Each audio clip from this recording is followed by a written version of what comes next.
my opinion. The hardest thing is to get people into fighting games because the one thing about a fighting game is it all is skill based. Like, I mean, like, there is nothing, there's no team, there's nothing. You have to get good and you have to die over and over again, and it's painful. As a game, like, longevity, it's not a game you want to play, like, constantly every day unless you want to be, like, great at the game. And even though it seems like it's big, it's just a niche genre. At least, like, in a MOBA or whatever, you have a team. In hero shooters, you have a team. So even if, at the worst of the worst, someone can carry you, fighting games are a solitary experience. You gotta fucking get good, or you're just gonna get your ass beat. By the lack of ass kicking you're getting, I'm guessing this feels good. That's the thing though, is like, I am conditioned to play fighting games. So like, I'm getting wrecked right now. But then I know, I'm like, how do I get out of this position? How do I figure out how to win? How do I figure out this thing, you know? And how do I win now, see? For a person who's learning fighting games, they'll be like, what am I doing wrong? What am I doing wrong? I know what I need to do.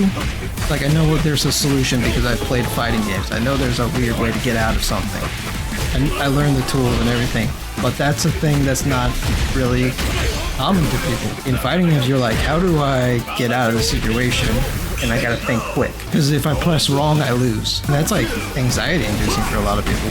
The spectacle of fighting games, like watching someone play, the art, the everything, the cool atmosphere, that's sick. But actually playing the game, you have to have a different mindset. You have to be okay with getting your ass beat. Like, honestly. If you want to like get people into fighting games, you have to make so much single player content for someone who does not want to get good. But why people love Smash is that you have all this stuff to play for the person who doesn't want to be a sweaty tryhard. That's the kind of stuff you need in fighting games. But with Smash, they're focused on making the game fun. They're making sure it's like, you know, we're gonna have a lot of fun, a lot of content. Most fighting games are built around balance and trying to make sure everything works correctly and there's not things broken because people get pissed. And then also competitiveness of it all. The thing is like Smash wasn't worried about balance in the beginning of the game. It was worried about being a good game. So they could focus all their efforts into that shit. Well, most fighting games are catering to their competitive audience, so they have to worry about balance. What are you doing in Sonic Racing? Like, your skill is based on you driving. Your skill is not, if I don't press like all the buttons correctly, I fucking die. You know? Fighting games, when you lose, you're like, damn, I did something wrong. What the fuck? I can't win. In a racing game, you're like, I got 7. Whatever, man. I'll get 3rd or 4th. You think about Dissidia, right? It's a PSP game that everyone fucking loves. Who is playing multiplayer on a PSP? Who has a PSP, you know, that, like, what are we doing here, you know? It's because the game was fun single player wise. You gotta make a game fun for people on single player. You want everybody to get into fighting games, you gotta make it fun for the single player. The person who doesn't want to get good.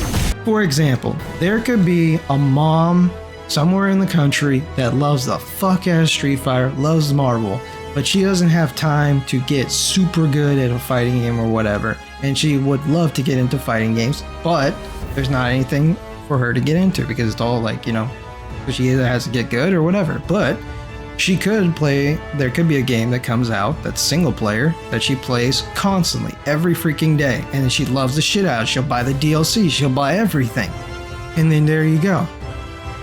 But she can't. Like, she's just not gonna play it. She's not gonna play it because she's like, I'm not good at this, you know? And the only way you can feel good at this game, you mentioned before, is like somewhat feeling like you're winning or learning or doing something. Multiversus wasn't just an online fighter, and it was just like, you could play it straight up like Smash, and you could have interactions with Velma and Bugs and everybody and shit. Then the game would have been fucking, everyone would have been playing it. But it turned into a sweaty tryhard, and then the balance broke, and then no one was making costumes, and then it fucking died. Even though it was like played by 100,000 people. The reason why I always go back to talk about it is because the death of fighting games could come. I mean, the death of there is no death of fighting games. I'll just say it. There is no death of fighting games. Maybe death of the hype, but fighting games will always be a genre that lives on because there is some dude who's on Fightcade playing the same, like, or whatever game, having a lobby, having a Discord, or whatever, playing fighting games. They will always live on. They will never give up. You know, some will bring it back from the fucking dead. Because there's so much passion because it's niche. You know? Like, that's the passion from it. They'll keep it going forever. You know? It's like some one guy fighting one guy in Kiffin. Yeah, exactly. They will never die. The hype and everything will die, and they'll come back because these characters and like properties are like popular things. Like there's a Street Fighter movie, there's a Marvel movie, there's all these things that are like tied to fighting games that will always bring people back to the hype, but then it will die down because it's niche and there's not a single player variant. It's just always gonna go up and down. Always gonna go up and down.